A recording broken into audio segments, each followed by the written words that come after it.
Hey, welcome to Geek Freaks. I am Frank, and I'm joined by Jonathan. Well, hello. And we are knocking the rust off. We are now into 2026. We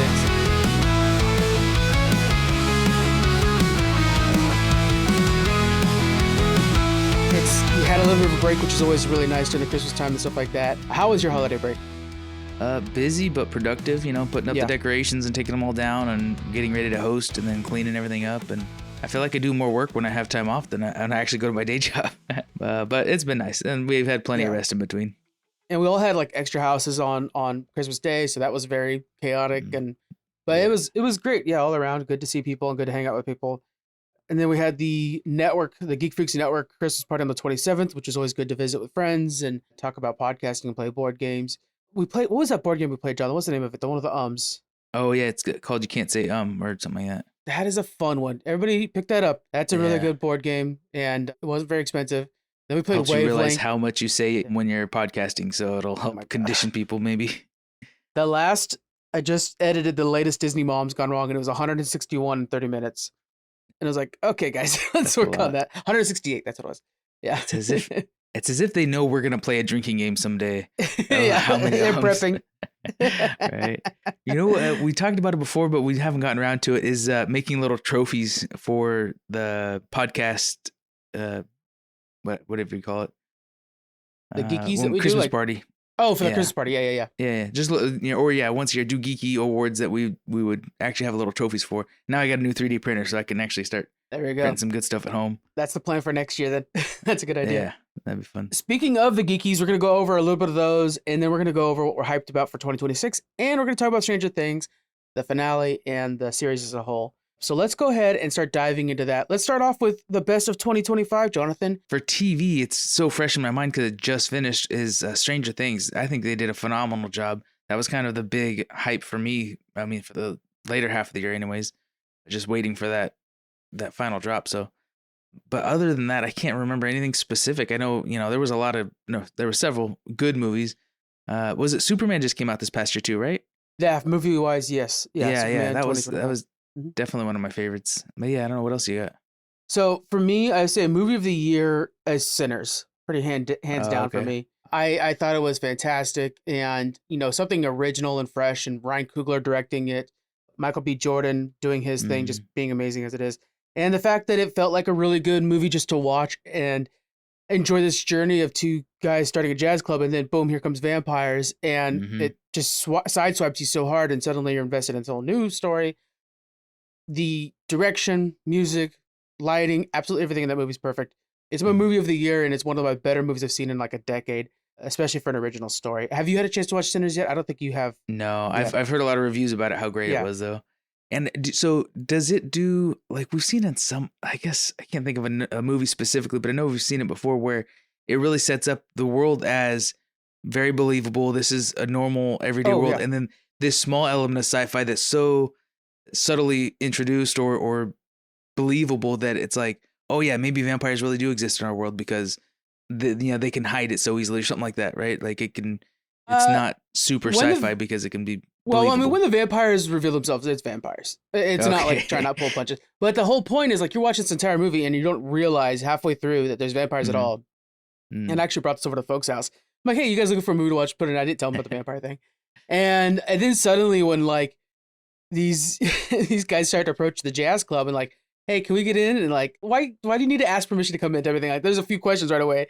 And suddenly, like, if you're, the kind of geek or whatever that would be like catching up on norms, you're like, they need permission to walk in the door, things like that you're like, there's some things going on here. And so it's really, I know for you have to be careful because like with the little baby, with little Marco, and with Susan, who doesn't like any scary movies, it's hard for you to watch a scary movie like this. And frankly, she wouldn't even know it was scary for the first half. So you can really trick her into it. But yeah, it was a good movie. Superhero wise, we ended up putting up the vote for this one. Best superhero movie of 2025. And yeah, John, Superman won. It was 62% of the vote. Then Thunderbolts, and then Fantastic Four, and then Captain America 4. I think Thunderbolts was probably a little bit better in my opinion. Just because I feel like the performances by Florence Pugh playing Yelena was, really outstanding. I think the expectations were kind of low. The Thunderbolts, it's just going to be kind of a shoe-in Marvel movie. And then it came out and it was actually pretty darn good. I was like, wow, okay. I didn't expect it. I didn't expect to fall in love with these characters as much as I did. And Yeah. you know, I thought it was good. Yeah.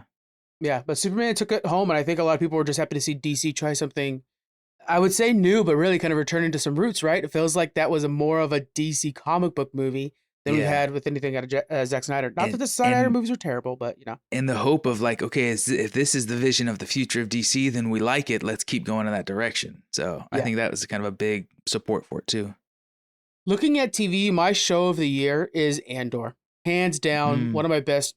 I would love Yeah. to get more Andor. I think it's one of the best shows we've ever had. There's so much that happened in this year, I guess, that it feels like so long ago that had to It be does. 3-4 years ago. But no. I think it's better than Stranger Things. As good as Stranger Things was, and it was nice to see a conclusion to this, 9-year story. Mhm. I feel like it's not as well written as Andor was. Yeah, I could see that. And it's just a different itch to scratch, I think, with the whole, spy thriller kind of action of it versus the sci-fi horror part in Stranger Things. So if they were airing at the same time, I think I agree with you, though. I would watch Andor first and then catch Stranger Things later. But Stranger Things, I think, had a lot more like social impact, like pop culture impact. It's such a vibe that everybody's talking about right now versus Andor is really good. But I feel like it was the show that you're telling your friends like, oh my God, you guys haven't heard of Andor. You got to watch it. You got to check it out. It's so good. When Stranger Things, everybody knows what it is. I think a lot of that too is just the Disney Plus versus Netflix. Netflix is still king, so everybody watches it. This is one of the shows that made Netflix. And so there's definitely a thing where it becomes far more accessible to people. It's more recognizable. Andor, when it's like, oh, it's a Star Wars thing, but like I've said this so many times, it's a Star Wars thing, but you don't even have to like Star Wars to love this movie or this series. And then like, it's very politically driven too, so where like maybe you don't agree with what's being said politically in this show, which is unfortunate, but it might turn some people off, and that's fine. Like if it does, then you don't need to be watching it or any Star Wars, frankly. That's fine too. We put it up to the votes though. What's the best superhero show of 2025? And the contestants are Daredevil, Born Again, Ironheart, Peacemaker, and Invincible. And Daredevil, Born Again won handedly with 40% of the votes. Behind that was Peacemaker with 39% of the votes, so it was quite close there. Then Invincible and Ironheart. I actually think Invincible is the superhero show of the year. Such a huge Invincible fan. And many are. Not just me, guys. I like it, but I don't know. I don't think I finished all of it yet either. No, I'm sure you haven't. I know you finished the first season, but yeah. Yeah, I think I'm in the middle of the second season, but it's a lot. But out of those, I kind of think I like Peacemaker the most. I like the kind of whimsical comedy. I think they did a good job at balancing the action and the comedy without making it too vulgar. Like, a lot of it was plenty vulgar, but not too overly so. So I thought it was pretty good. Yeah. And there's nothing, I think Peacemaker was fantastic this year. I think it was not as good as the first season, which the first season was quite good. It just nailed it. Yeah. And this one, it's kind of a tonal shift in the 2/3 mark, which was so foretold. It was not even a surprise to anybody. But that tonal shift was like, okay, then the big bad is what? Obviously it's Earth X in a way, but also it's nice to kind of have a big bad that we can kind of fight against. And I think that clear narrative that drove the show forward was seen in the first season and not so much in the second season. And maybe it will be something that we'll get in, Checkmate or whatever the next show will be that follows up on this crew.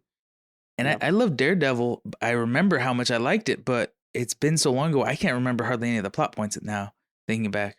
That's a big problem with Daredevil. This season in particular, Born Again, was such a Frankenstein show because it was planned for 16 episodes. They brought it down to 9. They cut a lot of things. They brought in things at the last minute. So it was really piecemeal together. And like the bank episode, which I thought was quite good, for what it was, but it was a filler episode. And they even released it with another episode just because they knew it was a filler. And it got really mixed reviews. And I think that it felt out of place. So there's a lot of little bits like that felt out of place because it didn't mean to happen. And I think that the ending for Peacemaker felt more whole. And the ending for Daredevil felt too much like a prequel, too much setup. And so we didn't have an actual ending for Daredevil. And I'm surprised that got first place. But it did, but not by much, Ironheart getting only 4% of the vote. That show, Disney Plus didn't give that show the respect it deserves.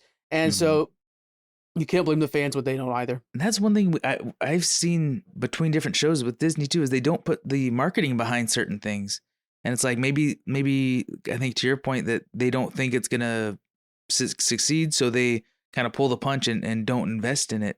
But I think there's plenty of projects where it could be really good if enough people see it, but they're not, putting enough money into marketing it, so people don't even give it a shot. Yeah.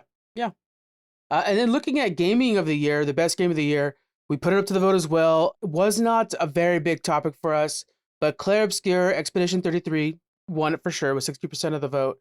I was wanting Ghost of Yotai to win. I thought that was a good one. But it wasn't like a big year for gaming. There's not, I mean, there was some really popular games, but they were not the like extremely well made games. I've been falling back on some classics, like I've been playing Minecraft over the break and stuff like that. So nothing crazy. When you do have a moment to a game, Jonathan, what is it that you gravitate towards? Honestly, same as you, is I'd go back to Minecraft or maybe Satisfactory. Yeah. But lately, I have a lot of other things I'm messing around with. Yeah. A little bit of Marvel Rivals, occasionally, but yeah. Mainly. But Rivals came out in 2024. That's the thing, right? Like I have a lot of friends too that are like, "Oh, I'm back on Call of Duty, or I'm back on this, or I'm back on World of Warcraft, or I'm back on." So I think this was a year where a lot of us kind of fell back on some of the staples that we go to when we're like, I just fired up an old Pokemon game on the DS, guys. I was just like, I haven't played, because the DS for whatever reason is selling like a beast right now. To buy a DS is like $500 right now. Wow. And so just because so many people are wanting to like disconnect from like online, I think. And so I was like, let me fire up my DS, what the hell? And then it was kind of like, man, this is a good system actually, revisiting that old system. Yeah. Claire Obscura was the fans' vote. Now, our favorite our favorite category every year, and by far our most competitive one, like we had 1,300 votes on this thing on our threads. People were excited about it. Best villain of 2025. Jonathan, I'm going to give you the 4 that we put up there. And a lot of people all say Lex Luthor is not one of them. The write-in vote was definitely for Lex Luthor. But of the 4 that we put up there, The Void from Thunderbolts, Varang from Avatar Fire and Ash, Orson Krennic from Andor, or Pennywise from Welcome to Derry. Jonathan, of those 4, what are you thinking? I'd got to go Pennywise. They did such a good job with that character. It was amazing. Yeah, and to think they planned on doing that show without him. That would be such a waste of their money. That whole show. It would have sucked. It probably would have been the daughter, that daughter character that would have been the main villain, and we would have been pissed. Yeah. Oh, it would have been so ruined. The writer's strike actually changed it, because during the writer's strike is when they were able to like convince Bill Skarsgård to come back, and he came back because it's like, okay, I want to do more of the origin story of him, so this will lead to that. I'm on board. And then the strike gave him time to kind of write him in. That's why on episode 5, the kids are aged up so much, because it was like maybe 8 months between filmings. So like they literally had like the tallest girl sit down for a lot of scenes now and stuff like that to make up for it. Yeah. They all with their growth spurts. The top vote for our fans is Pennywise as well. Everybody was saying Pennywise, and again, Lex was written in a lot. I think I agree Pennywise was so good and really made the show. Man. But I gotta give a shout out to The Void from Thunderbolts, because the design of this character that's completely, devoid of light, and that being a character you could actually use on screen, that was pretty impressive for them to take that chance. The mental health aspect of him, where the things he would say when he would just like vanish people, which that effect itself was very cool too. When he would vanish people, they would just like become shadows on the ground. But the things he was saying were like very depression tropes, like you should probably just give up so you're not in pain anymore, or whatever. When he's like, and it's just like, this dude is depressing. He scares me. Do you think you'll even be remembered? And then people disappeared. It's like, oh shit. I was like, hey, can we get Thanos back? He just want to have fun. At least he thinks he's helping people by destroying half of life. Yeah. So and its effect with Bill and stuff like that in Sentry. So I thought it was a very good character and something very. And then Varang, I don't think she hasn't been around long enough to be as memorable as everybody else. But I think Varang will, in the end, be one of the more memorable characters of this decade. And especially once we get the next Avatar movie, because you could tell that Varang's coming back for another Avatar movie. She was captivating, very charismatic, and just really well designed. In a franchise that already has so many memorable characters and eye-catching moments, to be something that you could add to that and even outdo everybody else around her, that's pretty hard to do and very impressive. All right, Jonathan, that is what we have for this year. For 2025, let's look at what we have for 2026. Going over the list, Jonathan, do you want to start with movies or TV shows? So if you want, I have a list of movies that I can go over first too. That is because my son's only 4 years old. There's a lot of movies I'm not going to go to the theaters to see, but I have a list. If you got a young kid and you want to be able to go to the movies throughout the year, these are the ones that I think I'm going to bring my son to at least. All right, yeah, let's start going through your list and then I'll add to it. All right. So in February 13th, we have a movie called Goat. Have you heard of that yet? Yes, Steph Curry's the one that made that. Yeah, it looks pretty good. I hadn't seen it until I started looking up, what's coming out, but it's about pretty much a goat in a Zootopia type world where animals talk and everything, who wants to be a legendary basketball player. He wants to be the greatest of all time, and so it's just kind of like this, I don't know, Zootopia-like world with a goat trying to Sony Animation, though. Sony Animation's been killing it lately with K-Pop Demon Hunter, with Spider-Verse, with Mitchells and the Machines, so it's going to be good. Yeah, definitely looks good. After that, in March 6th, we have Hoppers as a cute animated, I think it's by Disney Animation, where... It's a Pixar. Oh, is it Pixar? Okay. Yep. Where they have the ability to put someone's brain inside a small animal. They make 3D print a little animal. I think it's a beaver. They do a beaver. Yeah. Yeah. And then anyway, so then it's after that, it's a kid inside an animal's brain and then introduced into the animal world and kind of, revolution of the animals fighting against people who are terraforming their habitat and stuff like that or whatever. But it's I don't know. It looks like a cute kids animal movie. Yeah, the key to this, guys, I want to make sure you guys watch the trailer for that because the pitch is not that great. Like when you hear about it, you're like, oh, okay, whatever.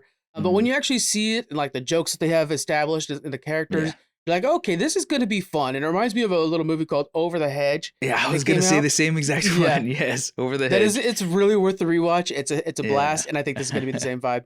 Yeah, for sure. All right, after that, April 3rd, we have Mario Galaxy coming out. Yes. Of course, that's going to be huge. We're going to theaters for that one. Yeah. June 19th, we got Toy Story 5. You got to go see that. You know what? I got to add that the villain, I think, is going to be a more relatable villain than we've had in the last maybe two of them, where it's a leapfrog or an iPad is basically. So I think as a parent, you probably would recognize that that's probably the biggest villain to toys right now, right? And children just openly playing and using their imagination and the kind of things you get into when you're bored. It doesn't happen anymore if you have a tablet or cell phone in your face all day. So I think that's why this is going to do better than Toy Story 4, because the villain for 4 was basically vintage toys, and this is more resonating, I think, to the parents that are taking the kids. More relatable, especially the parents who played with toys, back when the earlier Toy Story movies came out, who used to play with, dolls like Woody.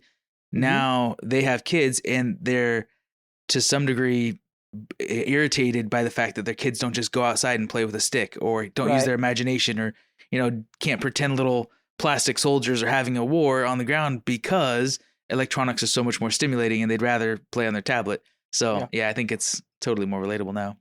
Oh yeah. July 1st, we'll have Minions 3 coming out, which all the Minions movies have been good. All the Despicable Me. I didn't know we had a new Minions coming, man. Okay. I'm glad you're doing the kids version of this. This is good. Right. I only got 2 more though. This one though is Legend of Aang. We recently heard is not going to be in theaters. It's going to go straight to streaming, but I think the fans will get loud enough then force it to go to theaters. Hopefully, at least in small local theaters, something like that. But we'll see. Maybe Geek Freaks will rent out a theater and host a showing. Yeah, I have been looking at the Crest Theater now, stuff like that with new management. I was looking at that too. We might do something over there. That'd be pretty cool. Especially for December 18th. I'll get into why that's going to be the day to have a theater. Nice. All right, and one other one I didn't know until today. It looks really good though. Is a new Cat in the Hat movie coming out November 6th.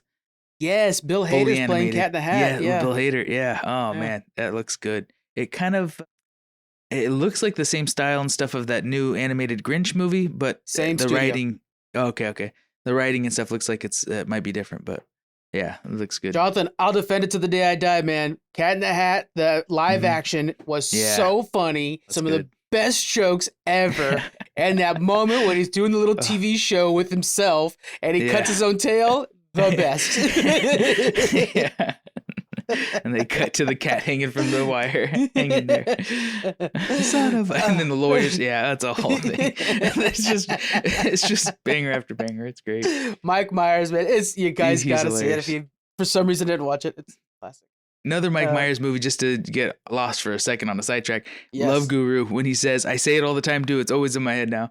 Oh yeah, I used to have a hat like that. Then my mom got a job. Says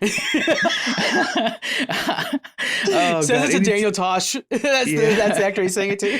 Anytime somebody comments on clothes of any kind, like, oh, that's a cute jacket or something like that, that's just playing in my head.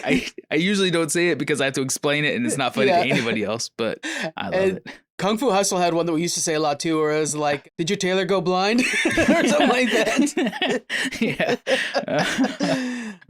Classic. All right, here's the adult version of Jonathan's list here. So on January 16th, just a few days away, guys, we have 28 years later, The Bone Temple. This is going to be the follow-up to just last year's 28 years later, so they're doing these things pretty consecutively. And Ray Fiennes is back, and he's a fun character to be following along. On March 20th, we have Project Hail Mary. So this is it's made by the writer that did The Martian with Matt Damon. So that right there's But it kind of feels like Interstellar. You know, Ryan Gosling's our last hope. Let's send him into space. He meets an alien, and they're both working on this problem together to try to save both our planets. And the writing community, or the book talk community, the book readers say that this story is phenomenal, and they're really excited about this. I bought the book. I'm going to try to get to it, but I'm also reading other books for other shows that are coming out or movies that are coming out. So I'm trying to get to it as fast as I can. But, you know, the hype is real there for sure. On March 20th, this is a great year for movies, guys. If you have Movie Pass or AMC Stubs, or I just heard that Regal has their own too, this is the year you want to try it out, guys. Ready or Not 2, Here I Come, March 27th. I was so blown away by Ready or Not. I was like, this looks like a crappy little horror movie. I watched it, and it is. But it's a lot of fun too, where this family that, you know, invents certain board games, whatever, they do a board game tradition. And sometimes it's hide and seek or whatever. And the idea is that this rich family's going to hunt down a soon-to-be bride. And if she wins, then she's welcomed into the family. And so you follow her, and the whole time you're like, oh, they believe it, that like this is a deal with the devil. And then at the end you realize like, oh, there's the devil's moves. Like, there's actually like some supernatural elements to this too. So it was fun little twist at the end. We're like, wait, what?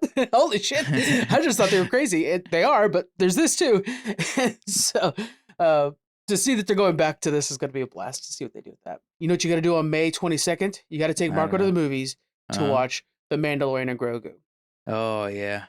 Yes. I don't know if he'll sit through something live action, but it's worth a try. You know when the last Star Wars movie was in theaters? 7 years ago. 2019. Yeah. Okay.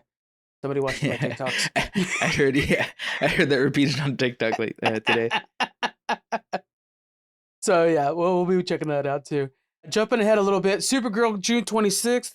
Yes. We have more on our website, by the way, guys. Check this out. But I'm gonna be a big cheerleader for this, Jonathan. And in 2 days, I haven't told you this yet, I'm buying you this book because it's coming out on the small edition. Have you ever seen these pocket comic books yet?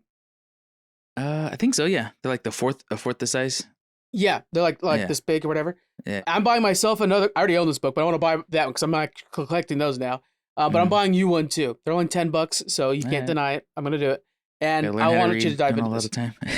I know, but I'm gonna say it again. Saga vibes. Yeah. So I know you read Saga. Yes. I actually just checked today again on my phone. Like, hey, when is the next issue of Saga coming out? They haven't updated it, so we don't know. Maybe in 2026. Yeah, like Venture Brothers, like the creators for Venture Brothers was the same thing where it was just like, we're a small team and we make insanely good quality stuff. You just got to give us time. It's like, hire more people. Right. Exactly. We have the Odyssey hitting theaters July 17th. We're going to see that in IMAX, Jonathan, right? We're going to watch that in IMAX? I don't know anything about that. I've heard people are so stoked about it. I don't know what that even means. Like, is it Gladiator on IMAX water? is a bigger theater. No, just kidding. No, I know Odyssey's based on like a super old book and stuff like that, but I've never read it. I've never even heard the story of what it's about. Then I don't want to spoil anything for you. It is a very old, it's Homer's Odyssey. Yeah. It's a very old story, but I won't spoil that for you. I think it's just better that you go and watch this blindly. Squeezy's already read it. I'm in the process of reading it again, but it is, it's filmed on the 70 millimeter IMAX cameras by Christopher Nolan. And so it's like, you got all the things are adding up for this to be an insanely big movie. And I think it's one of those that we just have to kind of experience, you know? Yeah. So we'll be excited to see. Nice. Spider-Man swinging back into theaters on July 31st. I loved that last Spider-Man movie when we saw it in theaters, and it was like kind of the first movie out of the pandemic, and the theaters was on fire. But this is going to be a lot more grounded, right? It's going to be a lot more kind of bringing things back. Yeah, for sure. I mean, I love the MCU is so big, and we got all these awesome intergalactic heroes and stuff, but Spider-Man's not meant to be that. If he's getting pulled in because he's needed for something big, okay, but like once Endgame is done and all the dust is settled, he goes back to being just a kid from Queens and, you know, not a part of all this bigger mess. So it'll be nice to see him grounded again. Yeah. All right, jumping forward a little bit more here. We have the Hunger Games Sunrise on the Reaping. Mom just finished this book, actually, too. So she's been like, I can't believe they did this. I'm like, I know, right? This is a world that I think we could all appreciate when the first Hunger Games came out. Was like, oh, man, yeah, we've been through this. And there are elements that we are going through again right now. And so I think it's a really good time to revisit Pan Am and the Capitol and stuff like that and kind of see some of those rhyming things that we start to recognize. We're like, oh, that sounds familiar. And start to see ourselves in these movies. This is a really good one. It's really well written, and it's all about Haymitch, a character that we already fell in love with through Woody Harrelson, who's coming back to tell the story again. But the young cast looks like they're going to be really on top of it. I'm pretty hyped for this. When is this one coming out? That's November 20th. Oh, okay. I got plenty of time. So I haven't seen the last one that came out too, but I do want to rewatch. Before I watch that, I want to rewatch the first ones. So that's my plan. Is I'm going to go through and watch them all, but I got most of the year, so I have plenty of time. Definitely rewatch the original ones, because even I was telling Mom, I was like, well, you remember in Hunger Games, they say how Haymitch wins. Of course, that's the Capitol spin on it, but nevertheless, and she forgot. So it was kind of a surprise for her. So definitely rewatch those so you kind of know what's going on a little bit more. The other prequel was just okay. Snakes and Songbirds. It was just okay. It's not this good. This one was quite good. Okay. The day that we're going to have to either book a theater or make a whole event out of it, we'll figure it out, is December 18th, Jonathan. The two movies coming out is Avengers Doomsday and Dune 3. So it's just like, boom, boom, all my money. I'm going to have to like invest in Popcorn Company right before this. It'll be a big deal for us. I'll have to tell Miguel we're going to throw a big birthday party for him. It's at the movie theater. It's unfortunate that it's his birthday. Hopefully he doesn't do anything or he does it on the next day or whatever, because we're going to be at the theaters for sure. Yes. Yeah, I've heard a lot of people suggesting that maybe one of those will have their release date shifted a little bit, because two big blockbusters on the same day, it's just bad news for one of them or both of them. So that'd be kind of nice, though, if they stagger and we could see one weekend and then the other one the next weekend. The problem is if any of them shift to like a week beforehand, or you know, the person that comes out the week beforehand is going to be pummeled by the next one. You know, so you'll spend all your money one weekend and not the next weekend, right? No, because then we'll be talking about the latest thing we just watched. So like, if Dune comes out first, we're all talking about Dune for a week, but then Avengers comes out and we're all talking about Avengers. And that lasts throughout, you know, into Christmas and stuff like that. So it lasts a lot longer. It's the flavor that's left in your mouth. Exactly. That's my opinion, of course. Yeah. But I like the idea of them both being on the same day, because then we kind of get that Barbenheimer thing we got from that one time, where we're talking about the fact that they're on the same day, and it makes it more of an event. And then we're talking about them in tandem afterwards as well. I think let's see what happens, you know? Yeah. Likely, I could see Avengers getting delayed a month or two. Yeah. Because Marvel loves to do that to us. I don't see Dune moving at all, though. Exciting either way. Looking at TV shows coming out next year, is there anything that you're really hyped about that, in particular, you're kind of like, all right, we need to be paying attention to? I think that The Boys' final season is going to be something that we're going to be tuning into pretty good there. And then we also have, we'll talk about it a little more later on, but we have a Stranger Things spinoff coming up called Tales from 85. It's the animated version. So there's that too. Is there anything for you? The Game of Thrones spinoff coming out, right? We have both of them coming back up. So Night of the Seven Kingdoms starting on the 18th, which I'm very excited. We have something special coming out for that as well. But then we also have House of the Dragon coming out later this year, and that's season 3. And then season 4 they announced is going to be the final season for House of the Dragon. So we'll be tuning in for that. And I'm telling you guys, season 3 is fire. There's going to be like all kinds of stuff going on. It's going to be really wild for us to tune into. That's going to be a blast. We do have Star Trek Starfleet Academy starting this year. Are you hyped for that at all? Not yet, but I'm hoping as it gets closer, there's going to be a little. Oh, it premieres actually closer. It's going to be out in just a few days on the 15th. Okay. I haven't seen. Oh, I've seen a teaser. I don't think I've seen a full length trailer yet. Yeah, but I know we do have, you know, the Doctor coming back and a couple. I think Tig Notaro's coming back. Right. But yeah, you just listed the reason I'm tuning in is for those two characters. Yeah. But it's like that's not enough. I mean, I'll watch anything Star Trek, of course, but like, damn, exactly. just not excited about it though. Yeah, I'm not sold on it yet, but I'm hoping watching the first few episodes will prove that, like, okay, this really is, what we're looking for. The later series, Strange New Worlds, is great, but the other shows that they were doing were just like Discovery, was just okay. And then the trajectory of like where now they're so far into the future and stuff like that. I'm like, I hope this has different vibes and different kind of writing style or something like that, because I don't know what it was that didn't land, but it just didn't seem to land the same way. Over on Netflix, we got One Piece coming back for season 2, Into the Grand Line. As someone who basically consumes One Piece content tangentially from friends, this is how I kind of keep up with it. So I'm looking forward to the live action One Piece again. I think that they did an excellent job casting everything. And when we're looking at the villains that are coming up, when I've talked to people who know the anime, they're like, yeah, that's pretty much as spot on as you can be to a wild anime like One Piece. So that's a really good sign, right? If you're a One Piece fan, that they're sticking to it. That'd be cool. It is definitely like out there, but it's like a fun series to watch either way. You just have to be prepared for it. This is based on like an anime, just like a movie or show based on a comic book, that it's going to be a little bit, extreme and silly sometimes, but it's still good. It's a live action cartoon in a lot of ways. That was something that Miguel on TikTok had mentioned in response to me one time, that he said, like, I just watched Roger Rabbit again. I remember watching it a lot as a kid, but like, man, that's not really meant for kids. I'm like, no, it was always meant for adults only. Even when it came out in the 80s, it was referencing cartoons from like 30s to 50s. So it was never meant for us as kids. And like the baby is smoking and Roger Rabbit's girlfriend is clearly very sexualized. There's all kinds of things that are like, that's an adult movie. This just happens to have kids in it.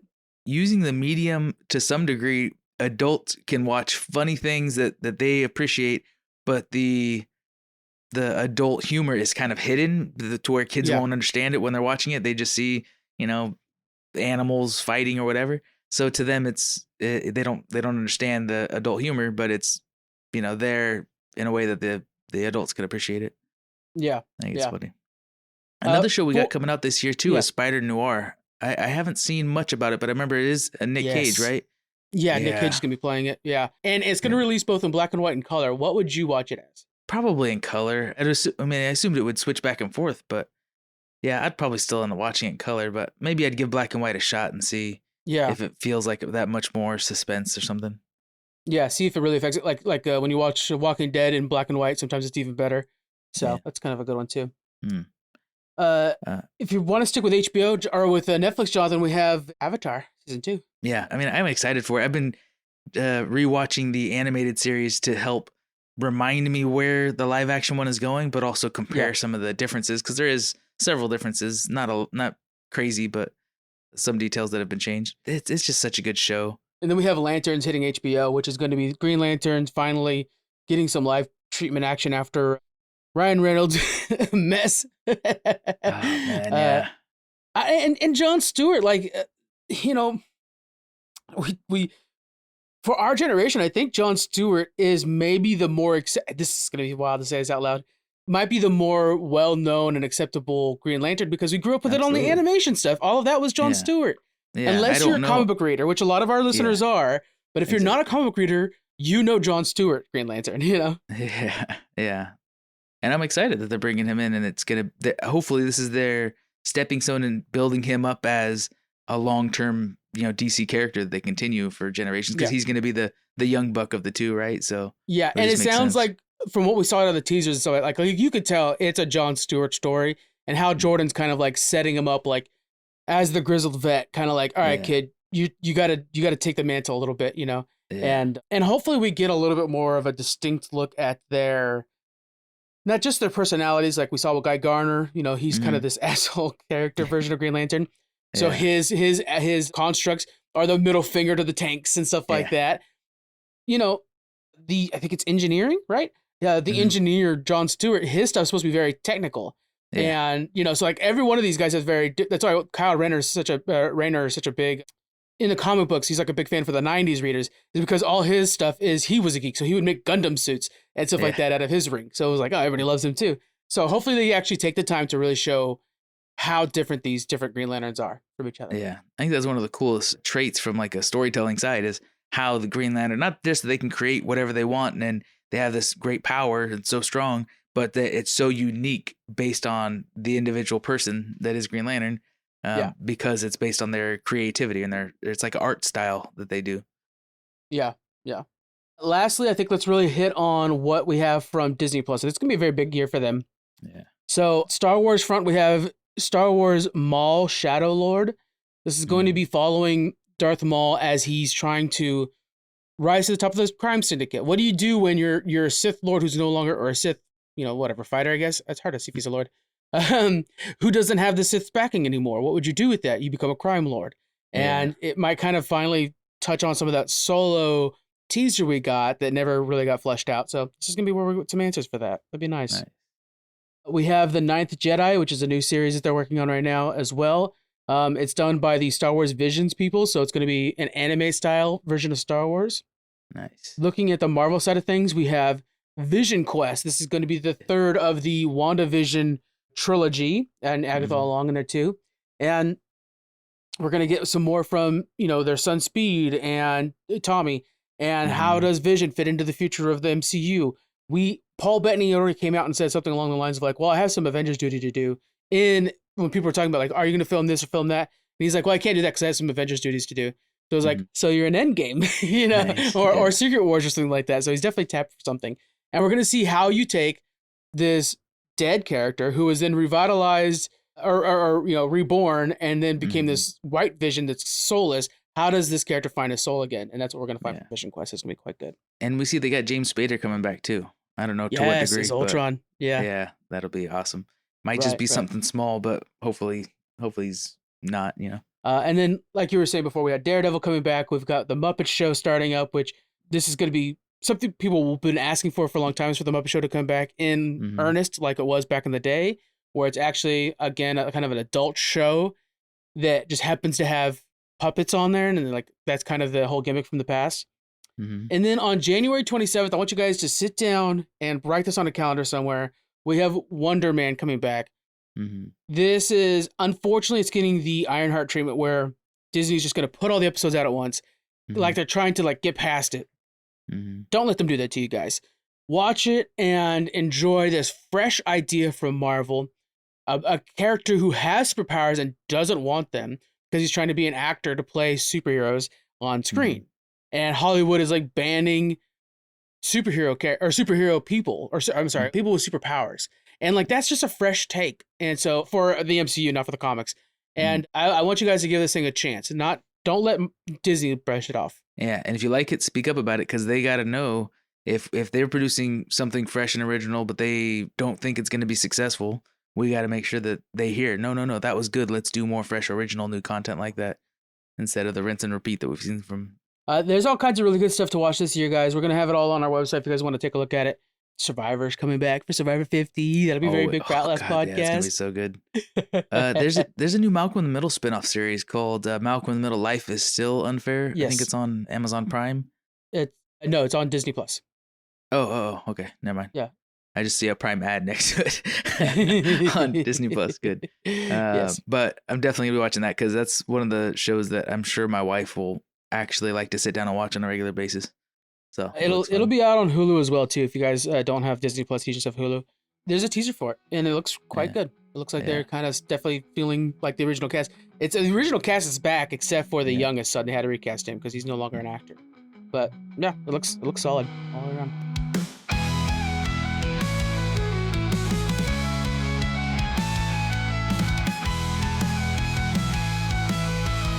All right, Frank, before we wrap everything up here, let's finish off with our Stranger Things review. Can you go over the finale of Stranger Things? Yeah, immediate reaction-wise, I'm looking at I think it did a good job of reminding us that this is about friends and not just this big grand fight, but still giving us the big grand fight. But it really felt like a finale divided in two, right? That first part where we had the big battle that felt like a very big D&D fight. The second half was that goodbye to everybody else after a 9-year adventure, and I thought that was so deserved. I think all these characters needed to say goodbye, and the expectations were real. It wasn't like, oh, everybody's in love, all it worked out, everybody found money somehow. No, it was like, clearly these friends are not actually going to be. Like the rooftop scene I thought was so beautiful, where they were like, hey, we'll do this every year, and the way they were saying it was like, no, we won't, but they all were kind of just saying it, just kind of like make it easier to go to bed at night. I thought it was well done. What did you think about this finale in general? Well, I definitely agree with that. It's like when you graduate from high school and you say, "Oh, we're still going to hang out all the time." School, as much as you may hate it as a kid, is an excuse every day to just be around your friends. Whether you're playing or studying or whatever, you're forced to socialize. And then after you leave school, maybe you go to college or not, but you no longer have any requirements to be around these people. So you have to go be intentional to make friendships and relationships and stuff like that. So as much as you may not like it, there's a lot of good to being forced to be together. With these guys, obviously they had this crazy, life altering adventure together. And then, afterwards to separate and go their different ways. It's like, how do I continue this mundane life? How do I just go to the grocery store, and not come back and talk to you guys again after we had this these experiences that completely shape our entire life. Whether or not they're going to actually see each other again, this plan of a future where like, oh yeah, don't worry guys, we'll meet up. We're still going to hang out. This isn't the end. This isn't a goodbye. This is a see you later. I think that was great because as much as they're saying goodbye to each other, they're saying bye to us as well. We're not going to see them this after all these 9 years. It's like, oh man, I'm going to be heartbroken. I don't get to see new episodes of Stranger Things at some point. Like I want to see the next chapter of these kids, lives. When are they going to get married and have kids of their own and teach them D&D or something like that? So as much as they're saying farewell to each other or see you later, I think, obviously they're saying the same thing to us. Looking at the characters themselves, was there anybody who really stood out, not just in the finale, but maybe as a series as a whole? It was nice to see Will finally get some agency. Especially for the first couple seasons, he was just a plot point. Oh, we got to find Will. Oh, yeah. Will's having episodes with connection to the Upside Down still. And in this last season, I think that they actually were like, hey, he's got abilities. And even outside of the abilities, he's being truthful with who he is to his friends and family. And they really let that breathe. And they just made him a far more complete character by the end, I think, especially from where he started out. I think he was probably the best developed character over time, given a character that was like kind of just hollow almost unseen really in the first season. Really. Yeah. I think really one of my favorite characters, though she came a little later in the series, is Max. Yes. What a standout. I think she started out as already confident and she had the problems with her brother and stuff like that. But then I guess after that was settled, she dealt with plenty of trauma, but kind of seeing her grow and, become more strong and independent. She just made such a cool character, but I don't think she started out at such a weak position as some of the other kids like Will, where he has zero confidence so late into the series. And then later, found his voice and grew to be more confident. So definitely I agree. Like Will, we saw the greatest growth in, I think. But even with Max, I think what we probably caught was like a facade. Like I think she was confident in the beginning, but also like dealing with obviously an abusive brother at home and not a very good home life.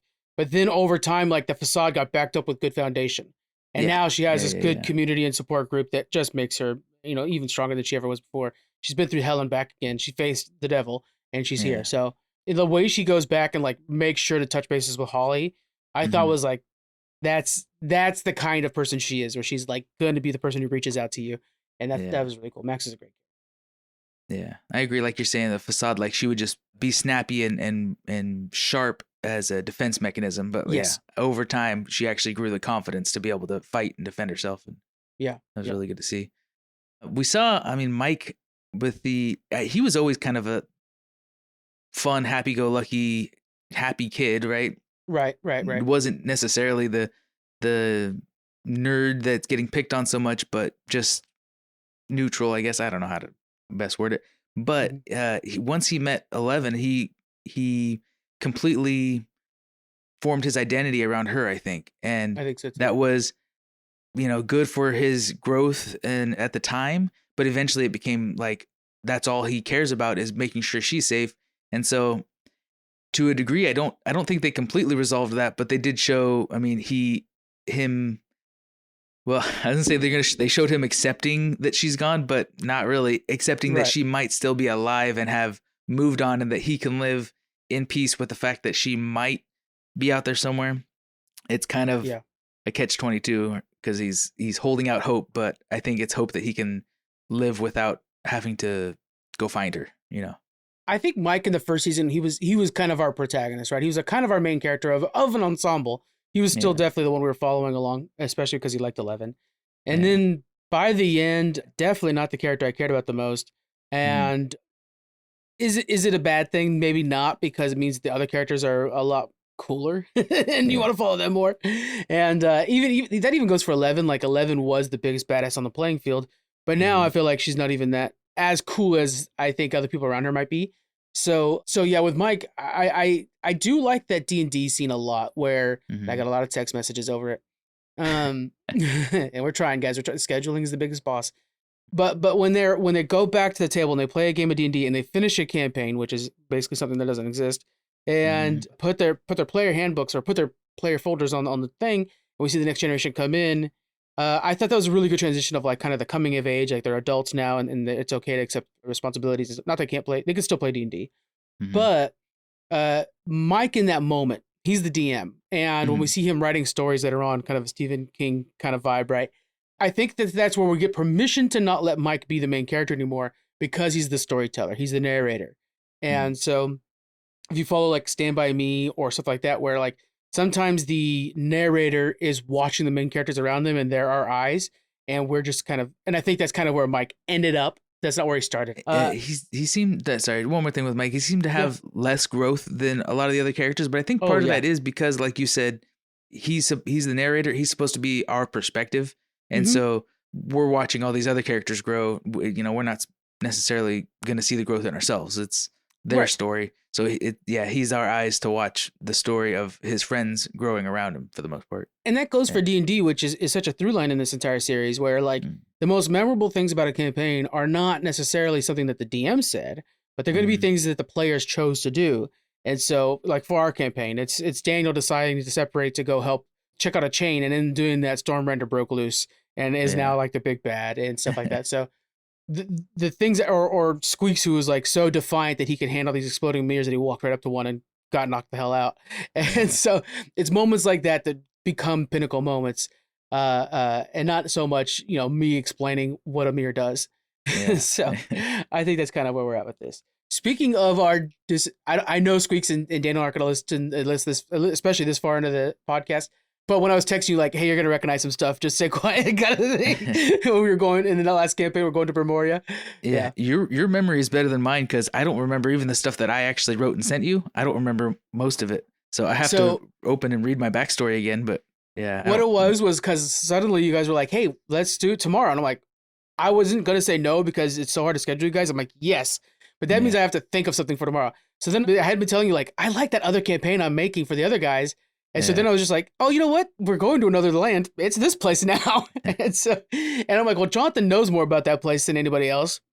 And he knows the whole brother thing because it's based off of a story you and me wrote when we were young. Yeah. So then I was like, actually, that kind of works because Jonathan's from this place. We're going to make it to where this is Jonathan's homeland. So you would know more than anybody else in the room. And there's going to be, I'll have it written for you, but there's going to be a moment where you kind of explain the rules of this place because it's you who grew up here. And I even specifically said like 30 years ago is when King Maelor took over this land, and you left about 25 years ago. So he's still a real nice guy when you left, and he eventually falls into madness. So even you were kind of like not recognizing the rules. Because I'm pretty sure the backstory I wrote, not only was my character from an island of people and then stolen to the Elven land, but also she killed him before leaving in my backstory. Maybe that's a backstory that I told you and didn't write, but I think it's one that I wrote. I don't remember you killing him, so we'll have it to where you just killed a guard or something like that. We'll have you kill somebody like a son. But because we have already been using the fact that Maelor, or the king that once owned you, is attacking Baldur's Gate. So, all right. Little side story from our D&D campaign, guys. Also, I know you've been saying it for so long. We need to start taking notes and stuff like that. That what we see in Stranger Things, where they have binders that they keep there and just put on the shelf. It's like, oh yeah, we should be doing that. So we're way too far along in this campaign, but maybe with the next one that we hopefully start soon, we just start with binders from the beginning and we can have notes in it the whole time. Well, what we're doing for the other campaign is I'm recording it and then like recording the audio for it so I can remember what we're saying. And then I create like a journal entry for that campaign so that, and I share it with them when we're about to start the next session so that they could read the last journal and then be like, oh, okay, this is what we did, you know? And so maybe I'll start doing that for you guys too. And then it creates like this nice journal that has like multiple pages that you're able to go through and see like, oh, we did this and this and this. I know there's a lot of characters you guys might have forgotten that's still out there. All of them, yeah. Hobbledoss, I remember him. Hobbledoss is one of my favorites, yeah. But you guys have that, remember the elephant that's from the Hunters Guild and stuff like that? That almost stole Penny. And you have Penny, too, that she stayed behind. But yeah, you have a lot of people out there. Nice. That might show up. All right, back to Stranger Things. Visually, in this finale, they promised that this is going to be the most cinematic finale episode to this point, worthy of the theaters. I would say the first half kind of lives up to that, right? When they're fighting the Mind Flayer and Vecna and stuff like that. I felt like that was pretty cinematic. Yeah. Of course, after that, when they're just saying their goodbyes and stuff, there's not much to portray in that. But the big boss battles and stuff like that, I think they did a great job. And portraying the Upside Down and then whatever that next level, the Abyss, I think they did such a good job helping us visualize that, and then the worlds coming together and stuff. I didn't see anything that left me wanting more. Right. Speaking of the Abyss, now in the play, and I believe in the comic books, they talk about Dimension X, which is what the Abyss ends up becoming. So it has been established in like outside lore, but you and I only watched the show. Squeaks is the one that goes through this stuff. Did you feel like they introduced the Abyss too late in the series, or did you think like we had enough time to get it and go? It was pretty late, yeah. They could have definitely planted some seeds early on that would have made that seem. It seemed like they were writing as they went, And I know they weren't. Like a lot of this stuff was planned. Yeah, I'd seen an interview with the Duffer Brothers saying that, like, no, we knew this was how it was gonna go. We just didn't fill in the details in between yet until it got closer. But it would have been it would have been nice to have some hints that like those walls are dimension or like wormhole walls. Like that would have been really cool to kind of explain that a little bit more, just so we kind of get a little bit of a bearing on what we're looking at, And it would have been an easy thing where in a D&D campaign they're playing, that was something that Will was trying to explain to the kids at how a mechanic works inside D&D. And then, later we realized that was foreshadowing to what's really happening in their real world. But yeah, that did seem kind of like rushed a little bit, right? Make a problem to be able to solve it in the end. And we know that they planned it because it's in the other stuff. It's in the comic books and it's in like the play and the books and stuff. So like if you read it all, like Squeaks is very familiar with Dimension X, which is the Abyss.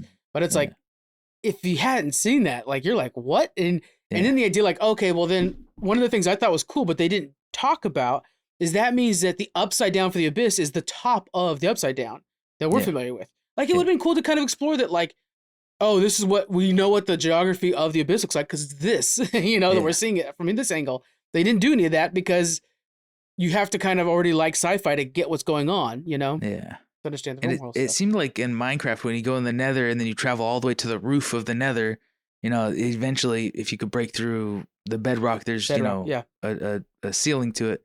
But then it felt like on the top of that was the Abyss. So obviously like when Holly comes through the roof of the floor of the Abyss, she's falling into the Upside Down. It's just kind of, it was a lot for them to introduce and explain all in a short amount of time. Yeah. But to have that general idea of where these worlds are and how they relate to each other probably would have helped a lot to have it ahead of time. Yeah. Other than that, I don't think they were rushing too much. I think like Will's newfound powers, I think that was kind of well earned. The romantic relationship set up in this, I think, were all kind of flushed out quite well. A lot of the characters, I think, ended in a good place and had kind of proper endings, proper placements, right? Nobody like Steve being the new coach and stuff like that. Like all that felt very good.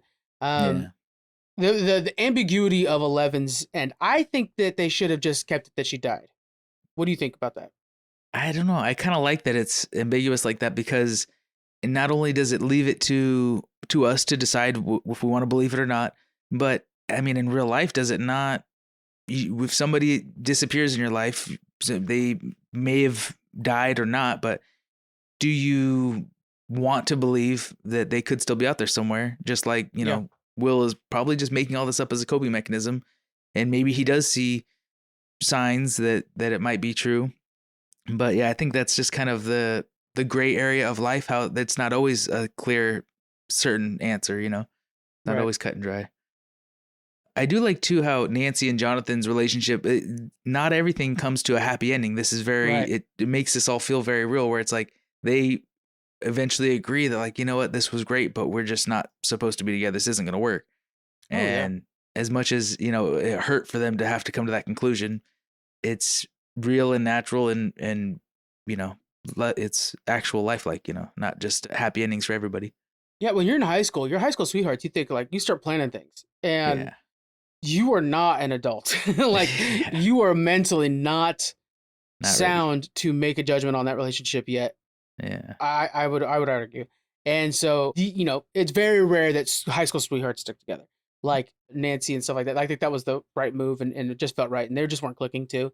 Yeah, and it was better that, and I was so happy she didn't go back to Steve. I was like, don't undo season 1 or something like that. Make it to where like they both recognize that she needs to go do her thing, and they're not together well. And that was another good character development was Nancy, where she was, I think, started as kind of like the damsel in distress or whatever. She was, yeah. Which boy is gonna win the girl's heart and stuff. And she grew so much to where she's, you know, walking around with that big shotgun and looking like, you know, Terminator. Like, what's her name? Sarah Connor. There you go. Yeah, who's in the show now? She's just looking like such a badass, and in her personal life too, it grew to the point where it's like, yeah, actually, I don't need a man right now. I might not know when that time is going to come, but I need to focus on myself, and that's great. You know, women empowerment and everything to depict that in a major character. So that was good. I want to start closing this down, but but like you just brought this up and it reminded me so much of how much I like Joyce's character, because Joyce, the nut job from the first season, right? Like everybody didn't believe her. She says, my son, you know, she's using Christmas lights to talk to her kid. Like she's crazy. And then to be the one that puts that axe through Vecna's head, and like the flashbacks as she's doing it, and kind of the visceral moment of actually watching his head slowly come off. It was so much like, I'm done dealing with bullshit. And like, like you guys thought I was crazy, and here I am now, like leading this army, and it's like hella cool. And so I thought, what a full circle moment for her. Way to go, Joyce. And I hope her and Hopper are happy together. Her start from where she completely thought she was, you know, going crazy, or everybody thought she was going crazy, to this is like Mike believing that Elle might still be alive, though he's not obsessing over finding her. It's like, you know, that's a good point. But hey, I have this X, Y, and Z. This all proves that there's a really good chance this was all an illusion and blah, blah, blah. Cool. Okay. He's not, trying to hunt her down. But I think her having gone through that and us seeing her being proven right in the end, it's like, okay, well, it wouldn't be so unbelievable that Elle might be alive then, if that's how, you know, things work in this world. So I like it. It was well done, and to a hell of a long journey. Jonathan, what would you grade this out of 10 Vecnas? How many Vecnas would you give this? I think I got to give it a full 10 Vecnas. Really? I mean, I don't know. Like we were saying, that introduction to the Abyss was a little rushed. And I think they could have done a little bit better with Mike's ending. You know, a little bit. I like how all the Wheelers are badasses in a way, but like, you know, there was a few things here and there. Yeah. Yeah, that's true. Okay, maybe a 9 or 9.5. I don't mean to talk you down. I'm really at a 9. I'm at 9 Vecnas out of 10 Vecnas, but I don't want to talk you down from yours. I'm sure if we try, we could find little holes to poke in it and stuff like that. But overall, I thought it was really good. Yeah, I enjoyed it, and man, I hope these kids all have, you know, very good acting careers. We know that Sadie Sink, who plays Max, is going to be in the new Spider-Man.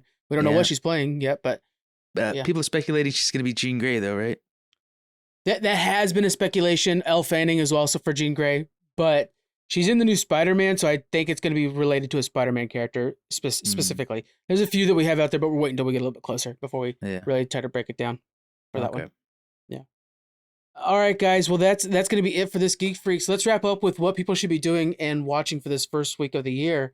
I'm going to say, you know, Taskmaster's got a new cast coming out, but they just did their New Year special. It's always fun to jump in, where it's only one, or this time is 2 episodes, and that's it. But it's like a whole new cast that just comes in for 1 or 2 episodes. And that's a really good time to jump in. And also, if you can, get the audiobook for A Night of the Seven Kingdom, or if you can read it fast enough, that'd be great too. And get ready for a new Game of Thrones series. It's a very short version of a Game of Thrones series. It's like 30-minute episodes. It's going to be very lighthearted, and Geek Freaks is going to have a very big project related to this. So make sure you guys are tuning into that. It should be a blast. Jonathan, what is your recommendation for the week? I'd get ready to watch Star Trek. We got Starfleet Academy coming out. I think it's the 15th, right around the corner. If you really are a big fan of Discovery, Discovery. That's the one. Star Trek Discovery. It's a great time to rewatch it all real quick. Not that it's forgettable or anything, but yeah. Yeah. Oh my gosh. You've already forgotten it three times in this episode. It wasn't bad. It just wasn't as good as other Star Treks. That's the problem. Exactly. And it gets beat up a lot because it wasn't as good as what we expected. But that's how it goes. I guess they tried something new and it didn't work, but they tried something. Yeah, but I'm excited to see a new series. I hope it's really great. Hopefully, we'll be talking about it in a couple weeks and raving about the first couple episodes, but we'll see. We'll see. All right, guys. Everybody enjoy your 2026, and we'll see you on the next one. Bye. Bye.